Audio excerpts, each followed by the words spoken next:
I want to preface this story by stating that I have a fear of driving. I think it's mostly due to an accident I got into when I was 17 and just learning how to drive. But whatever the origin, I've avoided driving ever since.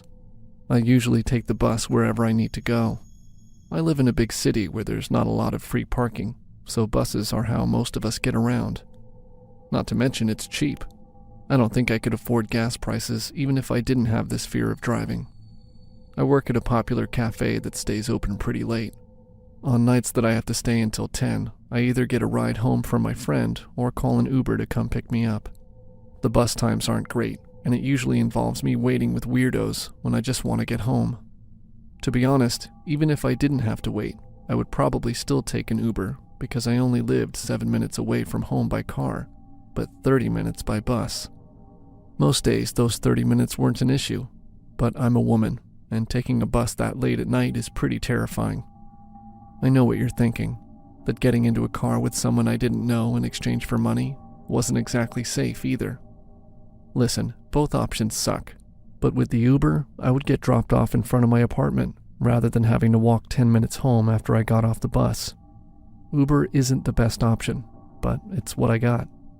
One night, I was working the late shift at the cafe and was closing up with my friend. She offered to give me a ride that night, but since I had already accepted a ride from her every day that week, I didn't feel right accepting and told her I'd just take an Uber. She tried to insist I take the ride, not wanting me to feel awkward for asking, so I made an excuse that I was meeting a friend in the opposite direction. This appeased her enough that she didn't keep pushing to give me a ride. Knowing what happened after, I wish I had said yes to her offer. My friend left after work, and I waited in the empty parking lot for my Uber. My app showed that a white car was going to pick me up in 5 minutes. Less than a minute after calling my Uber, a white car pulled up, and I saw on the front of the window an Uber sign. The car didn't have a front plate, so I started walking toward the back of the car when the window rolled down and a man called out my name. He then asked what his name was. When I said the name the app gave me, he nodded and told me I could get into the front seat if I wanted. I got into the front seat since it was going to be just a short trip. The Uber driver, for the most part, was a kind older man, about my father's age.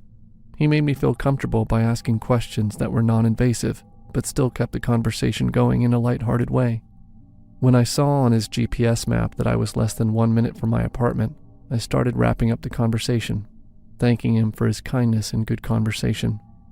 The man smiled at me and told me that I reminded him of his late wife, who had passed just the year before. He then asked me if I was married myself, to which I told him I wasn't. He then asked me if I had a roommate that could walk me inside from the parking lot since it was dark out. That struck me as odd, but I told him no. When he asked if I had a dog, I again didn't see anything wrong with admitting I wanted to get one, but didn't have one. Finally, we arrived at my place. He asked me for the code to get into my gated apartment, and I rattled it off as I made sure I had all my bags gathered together. When he pulled up outside my building, I got out, thanking him for the ride again. He replied saying, "It was great seeing you again, Sydney. I'll see you around. Sleep safe." I went into my apartment and put my things down before I checked my messages. That's when I saw them. Several messages from my Uber driver, asking me where I was, before saying that they were going to drop my ride since I was nowhere to be seen. I checked my purchases and saw that I had a $5 penalty fee for ordering an Uber but failing to show up for my ride. I was confused until I realized that the Uber I had just taken wasn't an Uber at all. I had gotten into a car with a man I didn't know, who probably didn't work for the company, who knew my name, and who also knew where I lived by memory. And I told him my gate code and that I lived completely alone. I called the police, but with no evidence, a name to look up, or a license plate, there was little they could do. Now, not only do I not drive, but I also don't take Uber. I know the man who drove me probably didn't work for Uber, but it's the thought of getting into a car with a complete stranger who will then know where you live that had me deleting my app. For those that still use the app, be smarter than me. Always look at the license plate. Never give your driver more details about yourself than needed, and never, ever give them the code to get past the only thing keeping you safe from them.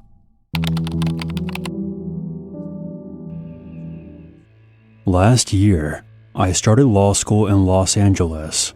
I have never lived in a big city before, and I was really excited to relocate to a massive city with over 4 million people.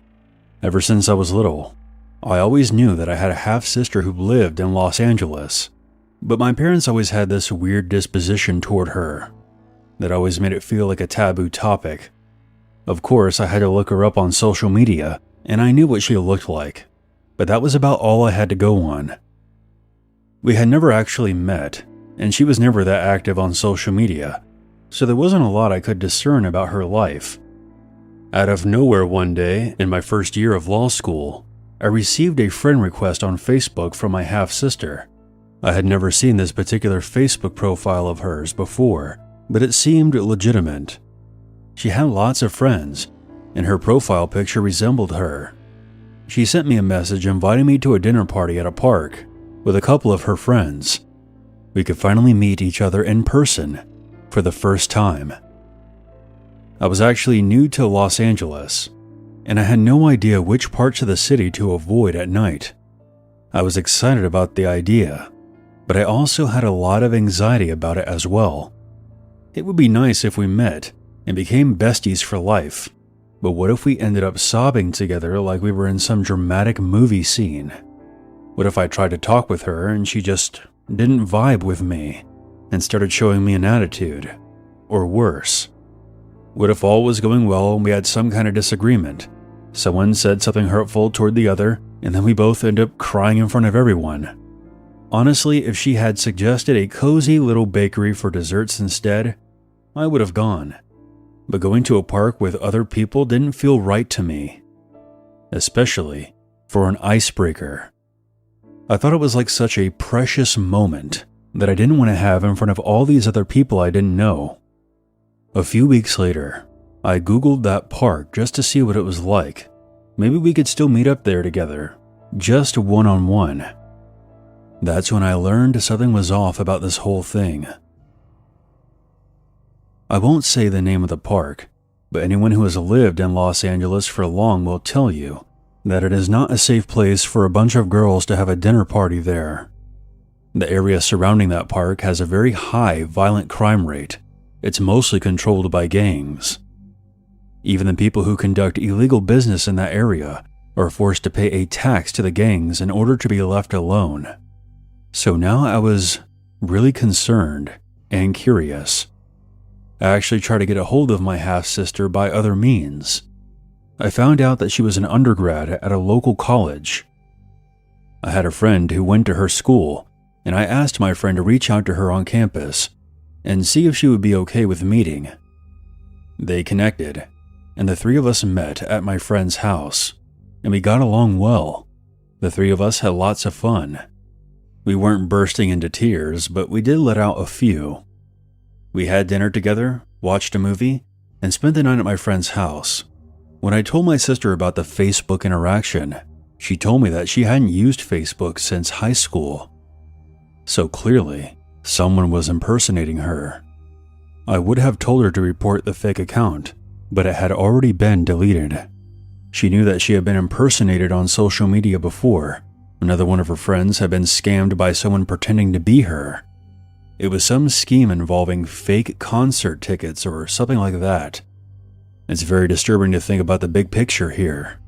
Someone had been impersonating my sister, who knew I was in town, and they literally tried to lure me to one of the most dangerous parts of LA. I have no idea what their motives were, and I don't even think I want to find out. Meeting my half-sister after all these years ended up being a great thing for my life, but it almost ended up being terrifying.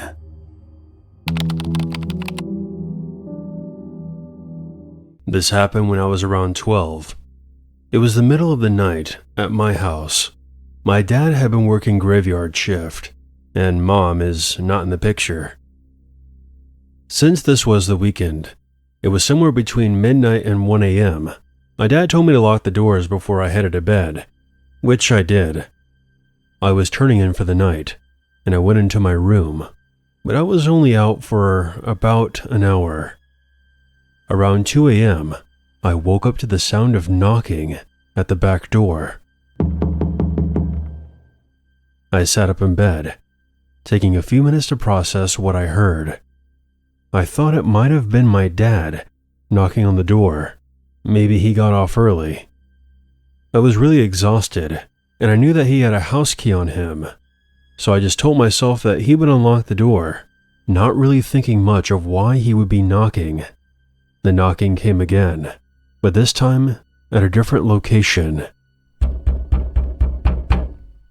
It sounded like it was coming from the window in the kitchen. I continued to assure myself that it was my dad. I didn't understand why he couldn't just unlock the door himself. He always had a key on him, and if he had forgotten to take it with him, why hadn't he called me? In truth, I was coping. I didn't want to face the very real possibility that an unknown person was outside, trying to see if anyone was home. I was pretty freaked out by now, and there was no way I was answering the door. The knocking began again at another window. I was too scared to get up and check it out. It continued and eventually moved to the front door. It had gotten noticeably louder as well. I was frozen in fear. I couldn't move a muscle. My heart was pounding with every knock I heard, moving from one window to another. I knew that whoever was out there was getting closer and closer to my bedroom window, where my curtains were see-through. I didn't know what to do or say. I just stared out my window, knowing that at any second, the unwelcomed guest would appear. My heart stopped when I saw someone peering through. It was a very tall man wearing a mask. I could hardly make out the details because it was so dark, but I think his mask had some sort of skull design on it. He then tilted his head slightly when he noticed me in bed. I tried to scream, but nothing came out. I squeezed my eyes shut and started telling myself, "It's not real. It's not real," over and over again.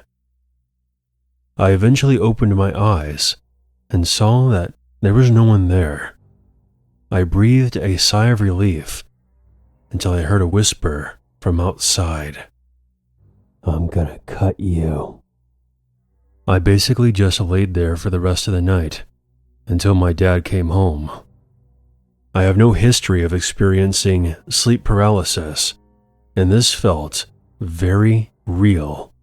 Whatever the case may be, it was one of the most frightening moments in my life, and I pray that I never have to deal with something like this ever again.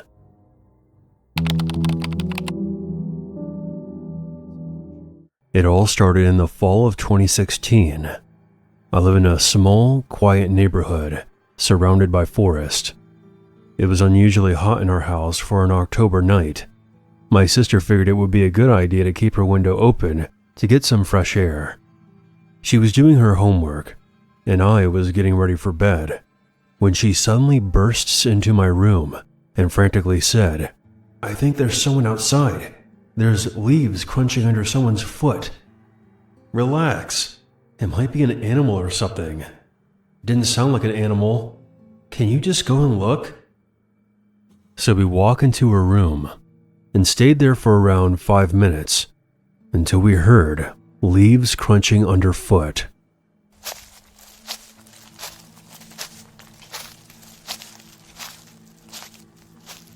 We quickly glance out the window, only to hear the steps picking up pace, running further into the trees. This would only be the beginning. During the winters, I often enjoy exploring the woods behind our house, climbing trees, and traveling further back to the fields. I remember this next incident very clearly. It had just snowed the night before, the first snowfall of winter, and I was more than excited to head out there that day. I climbed my usual tree and gave a cursory glance around me, then at the ground. When I noticed something strange, there were footprints leading away from my house. This wouldn't have been so weird if the footprints hadn't ended pointing straight at my house. I tracked them down to a point where there was a rusty wire fence. It was around there they disappeared. In hindsight, these first two incidents were foreshadowing something more ominous. Fast forward to October of 2017, the strange occurrences started up again. On the night in question, it was pitch black out. I was laying in bed when I heard my doorknob turning and my door slowly creaking open. I somehow knew it wasn't my sister or my parents. My heart stopped. Keep in mind that my door is always shut when I go to sleep. Once my door was fully opened, all was quiet. I quickly shot my sister a text. "Did you just come into my room?" "No, I'm in Hilliard right now." My heart began pumping fast. I slowly crept my hand under my pillow and grabbed the nightstick I kept there. I then sent a message to my dad. "Someone is in the house." Shortly after, my dad came into my room, armed with a knife. He turned on the lights, and I jumped out of my bed. But no one was there. We searched the entire house and didn't find anything. We set the alarm and made sure all the doors were locked. Living out here in the woods, we forget to lock up sometimes, and someone had been in our house and had opened my bedroom door. Now we get to what happened just the other night. I had some trouble going to sleep. There's a string of Christmas lights outside my room, and I figured the lights must have been interfering with me falling asleep. So I went to unplug them and headed back to my room. With the pillow over my head, I began slowly drifting off. Until it happened. There was a very quick strum of the acoustic guitar I keep in my room, followed by the sound of something falling over. The disturbance caused my heart rate to skyrocket. There was someone in my room. I then realized I had left my baton on my desk, so I did the next logical thing, pretended to be asleep. I lay there for what felt like hours, when in reality, it was probably only a few minutes, until I heard a whimper coming from my sister's room. Thinking that my family was going to be silently murdered, I gathered all the courage I had, grabbed my phone, and turned on the flashlight. I then grabbed my nightstick off the desk. I burst into my sister's room, only to see that she was unharmed. "What the fuck are you doing?" I just stood there and awkwardly explained to my sister what was going on. The whimper I heard was likely her forgetting to put in her headphones before watching videos on her laptop, if you know what I mean. I'm now just sitting here, in my computer chair, writing these events down to document my experiences and try to come to some logical conclusion about all this. All I can come up with is that there is some unknown person who is stalking my family and has been for a while and is somehow able to sneak into my room at night. If anything else happens, I'll be sure to post updates. But for now, I'm going to try to get some sleep. Our official merch store is finally here. If you want to support more of our channel, check out our merch shop. The link is in the description down below. See you on the next video.